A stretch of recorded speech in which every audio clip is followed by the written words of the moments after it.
Hello everyone, welcome back to the channel. I hope you're doing great. In today's video, I'll show you how to edit Google Sheets step by step. Whether you need to update information, change formatting, or add new data, Google Sheets makes editing quick and easy. So let's get started. First, open Google Sheets and open the spreadsheet you want to edit. To edit existing information, simply click on any cell and type the new text or numbers. When you're finished, press Enter to save the changes.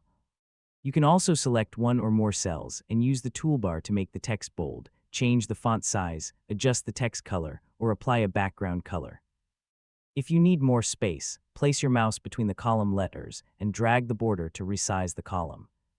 To remove information, select a cell and press the Delete key on your keyboard, or click a row if you want to delete the entire row.